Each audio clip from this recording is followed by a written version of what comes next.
Assalamualaikum warahmatullahi wabarakatuh. Saya Nadia Jona Calista dengan NIM G0024-096 dari kelompok B9 dan di sini saya akan menjelaskan tentang anatomi dari plexus brachialis.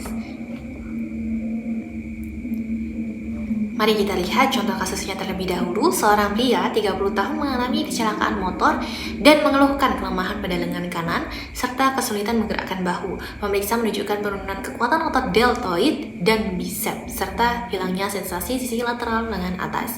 Yang jelaskan anatomi lengkap dari plexus brachialis.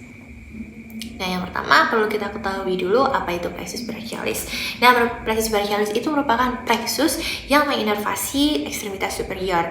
Nah, sumber dari plexus brachialis ini adalah nervus dari C5 sampai dengan T1. Nah, untuk plexus brachialis nanti akan bercabang menjadi terang dan terang nanti akan bercabang menjadi korda-korda. Nah, ada 3 korda yang penting yaitu posterior korda, lateral korda, dan juga medial korda. Nah, untuk posterior korda itu merupakan nervus dari C5, percabangan nervus dari C5 sampai T1. Kemudian untuk korda lateral itu merupakan percabangan dari nervus C5 sampai C7 dan juga korda medial itu merupakan percabangan dari C7 sampai dengan T1. Nah, yang selanjutnya korda lateral itu nanti akan bercabang lagi menjadi musculus cutaneus nervus. Kemudian untuk korda posterior itu akan menjadi nervus axilar dan juga nervus radial, dan medial korda itu akan menjadi nervus ulna dan juga nervus median. Nah, yang selanjutnya ada nervus lain selain dari korda-korda tadi. Yang pertama adalah dorsal scapular nervus. Dia asalnya dari nervus yang di C5, kemudian ada suprascapular nervus yang dia berasal dari percabangan nervus C6, kemudian ada long thoracic nervus yang dia berasal dari percabangan nervus T1 atau C7, kemudian ada thoracodorsal nervus. Nah, yang selanjutnya tadi adalah nervus yang tidak termasuk dari korda. Yang pertama adalah suprascapular nervus. Nah, suprascapular nervus ini akan menginervasi otot supraspinatus dan juga musculus infraspinatus. Kemudian ada nervus long thoracic. Nah, long thoracic nervus ini akan menginervasi dari musculus serratus anterior. Nah, kemudian ada nervus dorsal scapular nervus. Dia akan menginervasi musculus rhomboid. Jadi bagian ini yang di bagian dorsum ya, ada musculus rhomboid minor dan juga musculus rhomboid mayor dan juga musculus levator scapula yang digunakan untuk menggerakkan scapula. Kemudian selain itu ada subscapular nervus yang tentunya sesuai dengan namanya, ia akan menginervasi musculus subscapularis. Nah, kemudian ada thoracodorsal nervus yang dia ini akan menginervasi musculus teres mayor dan juga musculus latissimus dorsi. Nah, yang selanjutnya ada medial pectoral nervus dan juga lateral pectoral nervus. Sesuai dengan namanya pectoral, dia akan menginervasi musculus pectoralis mayor dan juga musculus pectoralis minor. Nah, kemudian tadi yang dibagi menjadi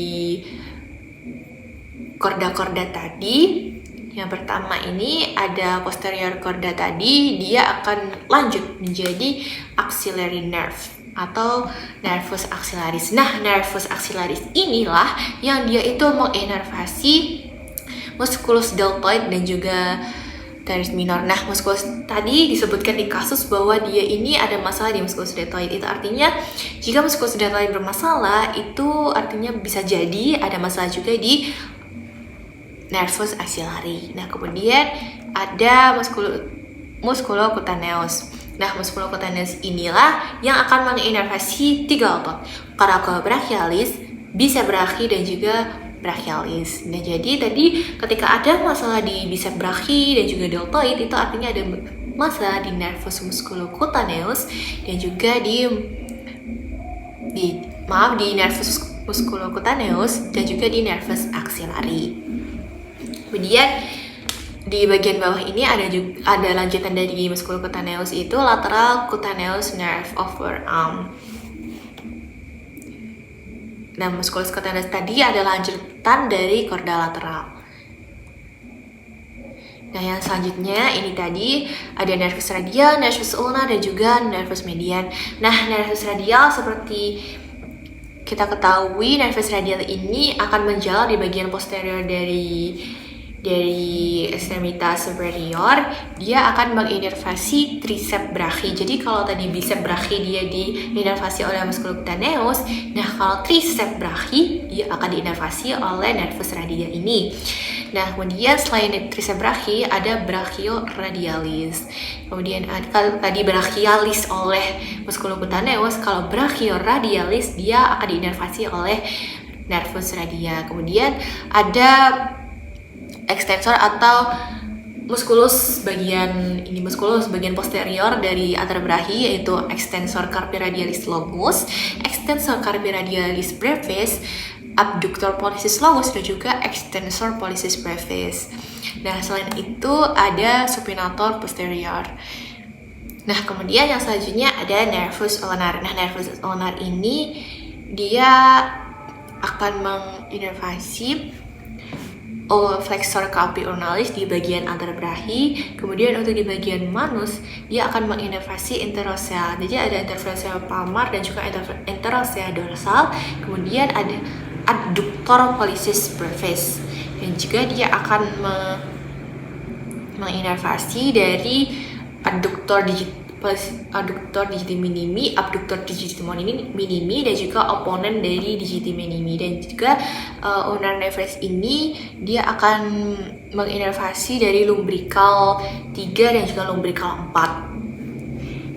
Jadi ketika ada gangguan di lumbrical 3 itu di sebelah sini, lumbrical 3 itu di antara digiti 5 dan juga digiti 4, dan juga lumbrical 4 itu antara digiti 5 dan juga digiti 4, dan lumbrical 3 itu di antara digiti 4 dan juga digiti 3. Jadi ketika ada gangguan di digiti 5 dan 4 itu kemungkinan ada gangguan di nervus ulnar ini. Kemudian nervus median.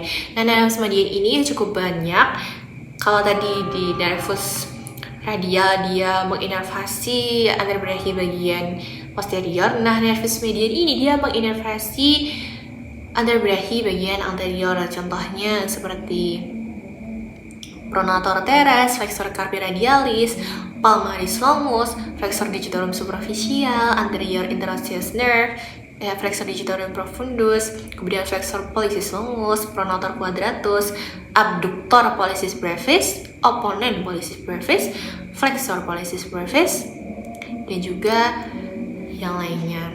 Nah, tadi sekian dari saya, mungkin itu adalah penjelasan tentang plexus brachialis. Semoga bermanfaat. Terima kasih. Wassalamualaikum warahmatullahi wabarakatuh.